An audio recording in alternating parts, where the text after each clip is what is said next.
We're always told that getting rich is all about brains. You need a fancy degree, you gotta build complex spreadsheets, or maybe you just need that one secret stock tip. But what if I told you that was all wrong? What if a simple gas station attendant could absolutely crush a Harvard-educated finance executive when it comes to money? Well, that's exactly what we're digging into today. Why your behavior, not your brain, is the real key to building wealth. Okay, so first up, let me introduce you to Ronald Reed. Picture this. A quiet guy from rural Vermont. He spent 25 years fixing cars at a gas station, and then another 17 years sweeping floors at a JCPenney. He bought a small house for just $12,000 and lived there his whole life. To everyone who knew him, he was just a normal, hardworking guy. Nothing flashy at all. And then on the complete other end of the spectrum, you've got Richard Fuscone.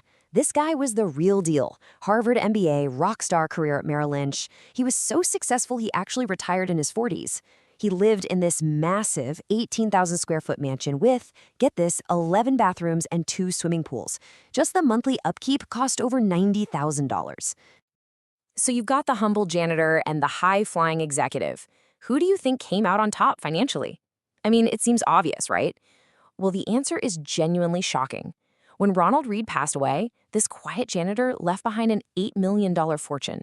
And Richard Fuscone, the Harvard grad, declared bankruptcy during the 2008 financial crisis. His giant mansion was sold off at a foreclosure auction. So what on earth happened here? This incredible story just perfectly sets up the main idea of this entire explainer, which is captured in this quote from Morgan Housel. Doing well with money has a little to do with how smart you are and a lot to do with how you behave. You see, finance isn't a hard science. It's a soft skill. So let's break down 3 principles that show you exactly how to behave like Ronald, not Richard. All right, our first principle really gets to the core of the issue. Wealth is invisible.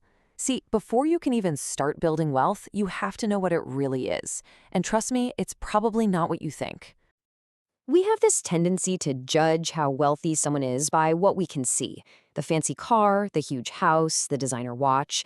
But that isn't wealth. That's just spending.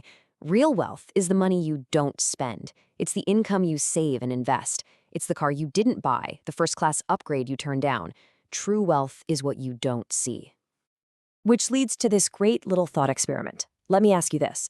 When you see someone cruising down the street in a brand new $300,000 Ferrari, what's the one thing you actually know about their financial situation?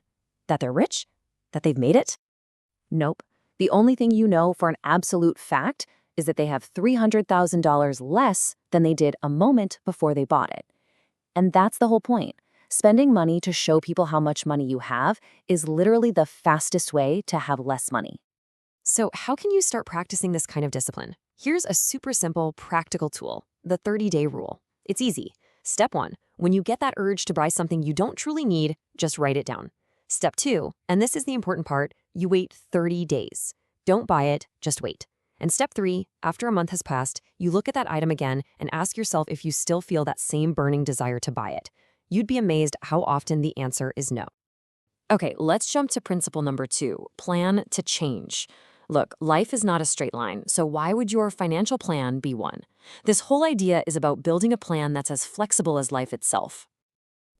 Financial advice often pushes us into one of 2 crazy camps. Over here, you've got the YOLO, you only live once crowd, who spend every dime they make today. And over here, you have the extreme FIRE movement. That's financial independence, retire early, where people try to save like 90% of their income. The problem? Both of these extremes dramatically increase the chances of looking back on your life with a ton of regret. And this quote, right here, it just nails why. It's so hard to make these rigid, long-term plans because the person you're going to be in 10 or 20 years will probably want completely different things. Committing your 25-year-old self to an extreme plan is just a recipe for feeling trapped when you're 35. So what's the answer then? It's realizing that your most valuable financial asset isn't some hot stock or a fancy bond. It's flexibility. It's having options. It's the freedom to change your mind, to switch careers, to move across the country, all because your financial plan gives you the breathing room to do it. And a really great practical way to build that flexibility is with a balanced budget, like the 50-30-20 rule. It's simple. 50% of your income goes towards your absolute needs, like housing and food. 30% is for your wants, the fun stuff, like hobbies and travel. And the last 20% goes straight to savings and investing. This framework lets you enjoy your life now while also building that crucial flexibility for the future you. All right, let's bring it all home with our third and final principle. And this one is so powerful. Control what you can. You can't control the stock market, you can't control interest rates or the economy, but you can 100% control the single most important variable in your financial life. Here's a secret about investing. Those amazing market returns, they aren't free. You have to pay a price to get them. But that price isn't in dollars and cents. It's paid with emotions. It's paid with volatility, with fear, with doubt, and with uncertainty. A lot of people fail as investors because they want the reward, but they're not willing to pay this emotional price when things get choppy. And this is the mental shift that can change everything for you. Stop thinking of a market downturn as a fine, like you're being punished for making a bad decision.